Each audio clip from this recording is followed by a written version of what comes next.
Welcome back to my channel. So आज जो हमारा टॉपिक है वो है वेसिकोबुलस लीजन्स। तो चलिए इसको शुरू करते हैं। सो what is an ulcer?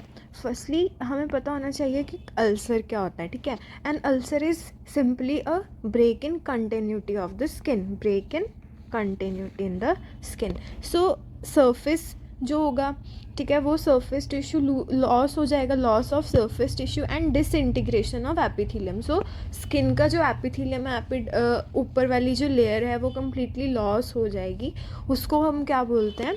Ulcer. Now the ulcer going in details. Firstly हमारा टॉपिक का नाम क्या है? Vesiculobullous lesion. So what is vesicles? Vesicles क्या होते हैं?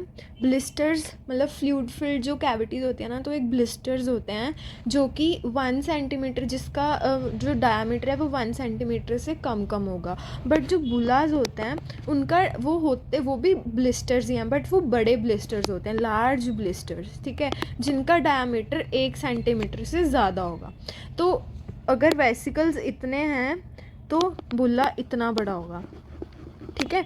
तो अब हम क्लासिफाई करेंगे किसको? वेसिकोबुलस लीजन्स को। तो सबसे मेन जो क्लासिफिकेशन है वो है कि वो एक्यूट है या क्रॉनिक। अब हमें इन दोनों टर्म्स का मतलब अच्छी तरह से क्लियर होना चाहिए, एक्यूट और क्रॉनिक टर्म्स। एक्यूट का मतलब होता है कि कोई अचानक से चीज़ होना। अब कोई भी चीज़ जब अचानक से होगी तो क्या होगा? उसके सिम्टम्स भी काफ़ी अग्रेसिव होंगे, ठीक है। और क्रॉनिक मतलब धीरे धीरे वो बढ़ती जाएगी, पर एट अ स्लो रेट, ठीक है। तो अब हम देखते हैं कि एक्यूट वेसिकोबुलस लीजन्स कौन से हैं। तो एक्यूट वेसिकोबुलस लीजन्स में हमारी आ जाती है हर्पिस वायरस इन्फेक्शंस, फिर erythema multiforme, then contact allergic stomatitis, ANUG आ जाएगा। देन जैसे मान लो कि कोई कीमोथेरेपी जिसकी चल रही है, उसके मुंह में जो ऑरल अल्सर्स हैं, ठीक है, तो वो भी किसके अंदर आ जाएंगे? एक्यूट वेसिकोबुलस लीजन्स के अंदर, या varicella zoster virus. So repeat करते हैं, herpes virus infections, erythema multiforme, contact allergic stomatitis, acute necrotizing ulcerative gingivitis, ये अब हमने थर्ड ईयर में भी किया हुआ है। फिर उसके बाद आता है oral ulcers secondary to chemotherapy and varicella zoster virus. Varicella zoster virus क्या है? जो चिकन पॉक्स जो हम बोलते हैं ना, चिकन पॉक्स वाला जो वायरस होता है उसको बोलते हैं वेरिसेला जोस्टर वायरस।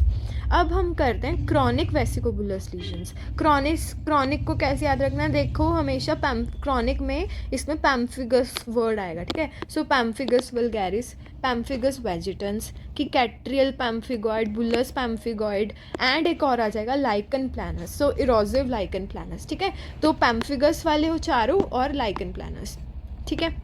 उसके बाद एक तो क्लासिफिकेशन थी एक्यूट और क्रॉनिक की। अब हमारी दूसरी क्लासिफिकेशन है क्या वो फैलते हैं, इन्फेक्शियस हैं या नॉन इन्फेक्शियस हैं। तो इन्फेक्शियस में हमारा जो है वो आ जाएगा herpes simplex infections, varicella infections, hand and foot and mouth disease, ये मतलब ये हमारे सिलेबस में इतना इम्पॉर्टेंट नहीं है, और हर्प एंजाइना।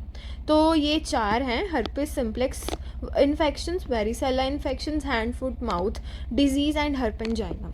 नॉन इन्फेक्शियस में अगेन हमारा पैम्फिगस आ जाएगा, पैम्फिगस हो गया, बुलस पैम्फिगॉइड हो गया, किकैट्रियल पैम्फिगॉइड हो गया, एंड एरिदीमा मल्टीफॉर्म। सो इतनी ये हमारी क्लासिफिकेशन थी।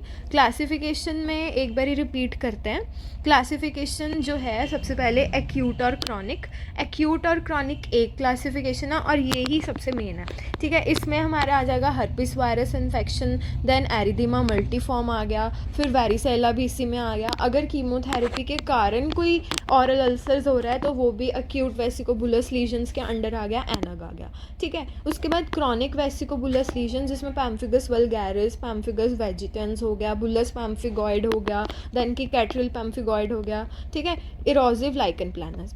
फिर हमारी सेकंड क्लासिफिकेशन आ जाती है infectious and non infectious. Infectious में हमारा आ गया जैसे हर्पिस सिम्प्लेक्स इन्फेक्शन हो गया, varicella infections, hand foot and mouth and herpangina. Non infectious में पैम्फिगस वाले आ गए प्लस एरिथेमा मल्टीफॉर्म। सो इस वीडियो में हमने अभी तक किया क्लासिफिकेशन क्या होती है और बेसिक पढ़ा कि वेसिकल्स और बुलस में फ़र्क क्या है, वाई हम इसको वेसिकोबुलस लीजन्स क्यों बोलते हैं, ठीक है।